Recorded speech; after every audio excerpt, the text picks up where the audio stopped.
পুরুষ তুমি যত পৌরুষময় হতে পারো, সহ্যবীর্যের অধিকারী হতে পারো, তোমার কানের দুল পরার মধ্যে কোনো সৌন্দর্য নাই। তুমি পুরুষ, এটা শোভা পায় না।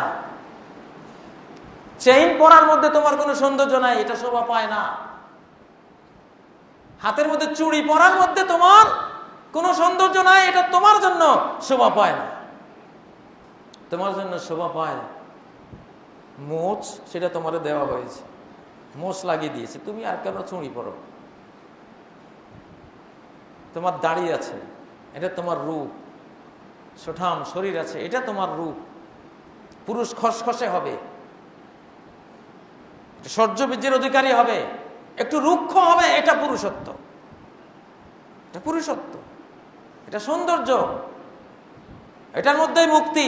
আল্লাহ তাকে পছন্দ করেন সে পুরুষ মানুষ। পুরুষ টাকনুর নিচে প্যান্ট ঝুলিয়ে মেয়ে লোকের মতো হাঁটবে, লজ্জা থাকা উচিত, লজ্জা থাকা উচিত। মুহাম্মদুর রাসূলুল্লাহ টাকনুর উপরে পোশাক পরে জেনারেলের মতো হাঁটতেন, পৌরুষ। এটা আল্লাহর পছন্দ। রেজাল, এরা বাপের বেটা, এদের ফুসফাস আছে। এই মেয়ে, তোর মাথায় উড়না নাই কেন? এই মহিলা, তুমি বোরকা ছাড়া বের হলা কেন? এই আমার ভাস্তি কই যা, সেদিকে আয়, বোরকা গায়ে দে। এই বউ বেটি, তোরা রাস্তায় কেন? ঘরে যা। রাজুল মানে ফুসফাস করা। রাজুল আরবি শব্দ, রাজুল মানে পুরুষ। আরবিতে পুরুষকে রাজুল বলে, রাজুলুন রেজালুন। আর রাজুল মানে ফুসফাস করা। এটার ফুসফাস নাই, এটা নপুংসক। এখনকার পুরুষদের মধ্যে ফুসফাস নাই, চুপচাপ থাকে, চুপ করে বসে থাকে, মেয়ে লোকের ডরে কথাও কয় না। এটি কবরে চলি যা, দুনিয়া কি জন্য রইলি, কবরে যা তাড়াতাড়ি।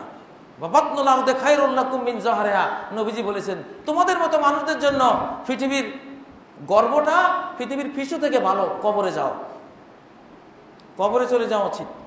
তাড়াতাড়ি, যত তাড়াতাড়ি কবরে যাইবা তত বেঁচে গেলা। কারণ তোমার মতো পুরুষ যতদিন পৃথিবীতে থাকবে ততদিন পৃথিবীর ক্ষতি, লস। রিজাল হওয়া উচিত। প্রিয় ভাইয়েরা, হযরত ওমর ফারুক দোররা নিয়ে হাঁটতেন, এরকম বেত নিয়ে ওমর ফারুক হাঁটতেন। যে পুরুষ আস্তে আস্তে হাঁটতো, পিছন থেকে সমান করে একটা বেত লাগাইতেন। এই আস্তে হাঁটিস কেন? তোর গায়ে জোর নাই, জোরে হাঁট। ওমরের মায়ের ডরে ওমরের যুগের প্রজারা সবাই জোরে হাঁটত, কারণ মুহাম্মদুর রাসূলুল্লাহ সাল্লাল্লাহু আলাইহি সাল্লাম দ্রুত হাঁটতেন। সাহাবীরা দৌড়তেন ওনার পিছনে, ওনাকে ধরার জন্য, অথচ উনি হেঁটে যাচ্ছেন।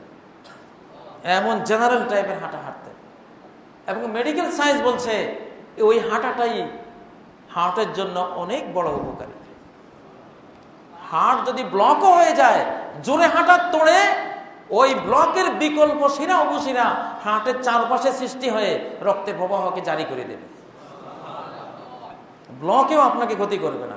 ইসলামী হাঁটা যদি হাঁটেন, হাঁটা দুই প্রকার, একটা হলো ইসলামী হাঁটা, আর একটা হলো অন্য ইসলামিক হাঁটা, যেগুলি আস্তে আস্তে মরা মরা হাঁটে। এই মরা মরা হাঁটার জন্য পীর সাহেবরা দায়ী। এই পীরগুলি মানুষকে শিখেছে, যত মরা আধা মরা হতে পারো, আধমরা হতে পারো, তত বুজুর্গ, তত আল্লাহর ওলি। আর যদি পালকিতে চড়তে পারো, তাহলে তো ফেরেশতা। আল্লাহর ওলি। এবার জোরে হাঁটলে কেমনে আল্লাহর ওলি হয়? জোরে হাঁটলে অলিগিরি থাকে না, এরকম অলিগিরির দরকার নেই।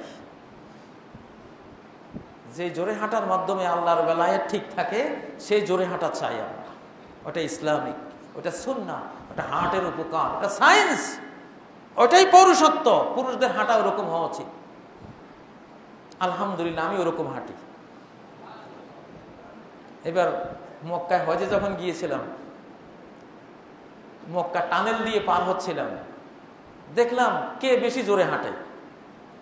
দেখলাম যে আফ্রিকার এক লোক, বিরাট উঁচু, 6.5 ফিট লম্বা হবে, সবাইকে পিছে ফেলে যাচ্ছে। আমি বললাম, হ্যাঁ, আমি বাঙালি, আজকে তোমারে জয় করবো ইনশাআল্লাহ। মুহাম্মদুর রাসূলুল্লাহর হাঁটার স্টাইলটা আমার জানা আছে।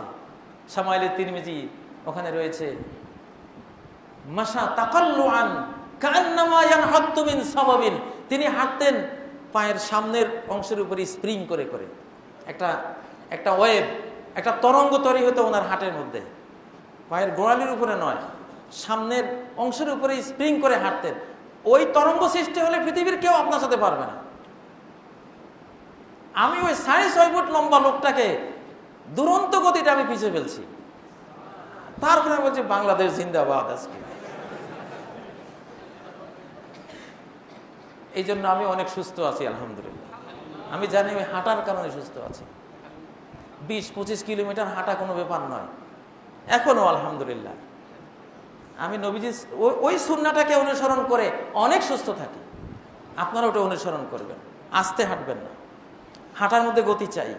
সময় বাঁচলো, হার্ট বাঁচলো, আপনি উপকৃত হলেন।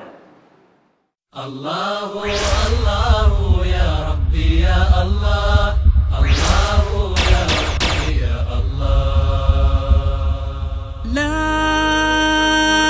ইলাহা ইল্লাল্লাহ, লা ইলাহা ইল্লাল্লাহ, লা ইলাহা ইল্লাল্লাহ, মুহাম্মাদুর রাসূলুল্লাহ।